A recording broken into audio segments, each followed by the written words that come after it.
예, 안녕하세요. 김성혜입니다. 장동혁 대표가 조중동과 절연하고 트럼프와 박근혜와 연대하라, 이런 주제로 한번 이야기를 해보고자 합니다. 그것이 장동혁 대표가 앞으로 정치를 해나가는 데 있어서 매우 좋은 모습이 아닐까, 이런 생각이 듭니다. 이번 단식과 한동훈 제명 과정을 통해서 나타난 것은 확실하게 장동혁 대표야말로 보수 진영에선 처음으로, 보수 진영 정치인으로선 처음으로 조중동과 절연을 시도하고 거기서 성과를 거둔 정치인으로 자리매김할 수 있을 것 같습니다. 그동안 조중동과 절연을 했다가 탄핵까지 당한 사람들이 박근혜 전 대통령, 그리고 윤석열 대통령이었는데요. 요번에 장동혁 대표는 본인도 엄청나게 시달렸지만 결국엔 단식을 통해서 조중동이 요구하는 걸 뿌리치고 확실하게 자기의 정치적 입지를 굳힌 사람이 아닌가, 그런 측면에서 조중동과 절연을 통해서 성공하고 있는 정치인이 아닌가, 그런 생각이 듭니다. 그런 생각 속에서 앞으로, 그렇다면 장동혁 대표가 어떤 정치의 길을 더 걸어가야 될 것인가 라는 주제를 가지고 얘기를 해보고자 합니다. 예, 확실하게 이번에 단식을 통해서, 그리고 얼마나 조중동이 장동혁 대표를 시달렸습니까? 흔들어댔습니까? 그리고 무너뜨리려고 했고, 그렇지만 이제 단식을 통해서 조중동의 을 확실하게 절연을 했는데요. 그리고 이제 뉴미디어의 응원이 있었죠. 그 과정에서 뭐 장동혁 대표 혼자서 어떻게 그걸 견딜 수 있겠어요? 그 레거시 언론들의 엄청난 파상 공세와 이 흔들어대기, 거기에 유력 정치인들 또는 뭐 한동훈, 이렇게 해서 주변 정치인들 막 흔들어대는데, 참 장동혁 대표도 엄청난 곤혹스러움과 압박을 받았을 것 같습니다. 그렇기 때문에 뭐 지난번 7일 날 쇄신안 발표를 하면서 계엄사과, 정말 억지 춘향식으로 계엄사과까지 했었던 거 아니겠습니까? 정말로 그때 생각하면 참 분통이 터지는데요. 그럼에도 불구하고 단식을 통해서 그걸 또 뚫어내고 극복해내고 돌파해냈던 것이 장동혁 대표인 것 같습니다. 그런 측면에서 박수 좀 함께 쳐주셨으면 좋겠고요. 그리고 앞으로 장동혁 대표는 그럼 어떻게 정치를 펼쳐나가야 되는가 라는 거를 생각한다면, 첫 번째로 뭐 지금도 그랬듯이 본인이 당대표가 되었을 때도 그랬고, 그 다음에 지금도 그랬듯이 역시 믿을 건 뉴미디어고 새로운 2030 정치 신예들이다, 새로운 보수들이다, 이런 생각이 듭니다. 그들이 바로 우리들의 희망이고 미래다 라는 생각이 듭니다.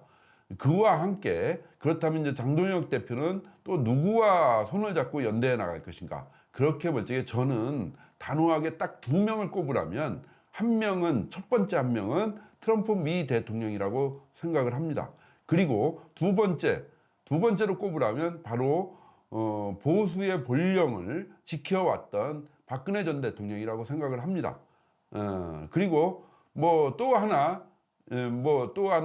약간은 좀 속에 있는 말인데, 세 번째로는 뭐 감옥에 있는 윤석열 대통령에 대한 마음이라고 생각합니다. 윤석열 대통령께서 정말로 이 대한민국을 사랑하면서 목숨을 바쳐서 이 반국가 세력 척결을 하면서 사실 본인이 지금 힘들지 않습니까? 그런데 윤석열 대통령의 그 애국심, 대한민국을 사랑하는, 자유대한민국을 사랑하는 마음, 그거는 뭐 누구도 부인할 수가 없을 거라고 생각합니다. 그런 마음을 기본 바탕으로 해서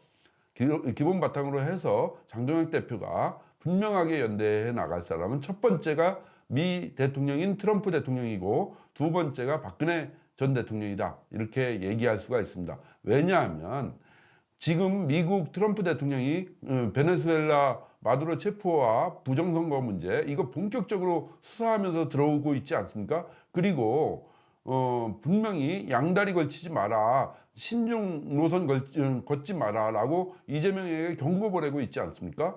그런 속에서 우리 대한민국이 나아갈 바는 한미동맹, 굳건한 한미동맹에 기반한 미국과의 연대전선, 이것이 우리 자유대한민국이 나아갈 길이고, 그 자유대한민국을 지키고 이끌어 나갈 세력이, 정치 세력이 바로 보수 세력이기 때문에, 그 수장이 바로 장동혁 대표이기 때문에, 따라서 장동혁 대표가 트럼프 대통령과 긴밀한 연대와 협력의 정신을 가져야 된다. 그리고 또 트럼프 대통령의 정치를 장동혁 대표가 배우고 나가야 된다. 트럼프 대통령의 정치는 어떤 것입니까? 정말 싸움을 회피하지 않고 정면으로 부딪히면서, 뭐 이번 그린란드 문제도 그렇죠. 정면으로 딱 제기하면서 그거 내놔라, 그린란드 내놔라 이러면서, 그 속에서 또 뛰어난 막 치고받고, 뭐 앞으로 전진했다 뒤로 빠졌다 이렇게 협상하고, 군사 동원했다 이렇게, 물론 힘이 있어서 그러겠지만 외교 동원했다 이렇게 하듯이, 그렇게 과단성 있게 던지고 그걸 치밀하게 성과를 이끌어내는 그런 모습을 장동혁 대표가 배우면서 연대해 나갔으면 좋겠습니다. 또 하나, 또 연대하고 배워야 될 사람이 있는데요. 바로 박근혜 대통령입니다. 전 대통령이죠. 박근혜 대통령은 상당히 절제가 미학인 그런 분이죠. 절대 말도 많이 하지 않고 단문으로 얘기하고 집약해서 얘기하고, 그렇게 아주 절제된 모습을 가지고, 그리고 항상 고통에도 자기 자신한테 엄청난 고통을 겪었지 않습니까? 부모님도 갑자기 돌아가시고, 그 다음에 80년대 전두환한테 얼마나 또 시달렸습니까? 그 이유도 그렇고요. 그 인고와 참을성, 절제, 이런 부분들은 장동혁 대표도 그거는 못지않게 원래 습성을 갖고 있는 거는 같긴 합니다. 그래서 이 박근혜 대통령의 인고와 절제, 인내 정신, 그런 것들을 배우면서도, 또 한편 박근혜 대통령도 상당하게 또 아버지 심성을, 박정희 대통령 심성을 물려받아서 어떤 점에는 상당히 과단성이 있었습니다. 그 지난번 북한에서 목함지뢰 사건, 이런 것들이 나왔을 적에 단호하게 스피커, 대북방송 이런 거 틀고서 거의 전쟁 일촉즉발의 상황으로 치달았지 않습니까? 그래서 북한이 김정일이 사과를 하고, 그제서야 중단했지 않습니까? 그렇듯이 어떤 한번 결심을 하면 정말로 과단성 있게 밀고 나가는 건 그 박근혜 대통령이나 박정희 대통령이나 거의 비슷한 것 같습니다. 그 습성이 부녀지간에 비슷한 것 같는데요.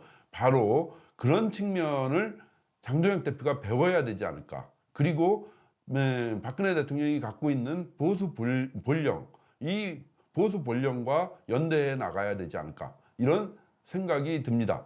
그래서 정확하게 얘기하면 조중동과 같은 기회주의자, 타협주의자, 그 다음에 언제든지 양다리 걸치는 그런 기회주의, 타협주의와 완전히 절연하고, 그리고 트럼프 대통령의 과단성과 또 치밀한 이 전투 전략 이런 것들을 좀 배우고, 그리고 박근혜 대통령의 절제와 인내, 그러면서 보수 본령을 지켜왔었던 그 꿋꿋한 모습, 그런 것들을 함께 연대하면서 배워나가야 되지 않을까. 그것이 장동혁 대표가 정치적으로 성공하는 길이 아닐까, 그리고 보수 세력이 정치적으로 성공해 나가는 길이 아닐까, 그런 생각을 해봅니다.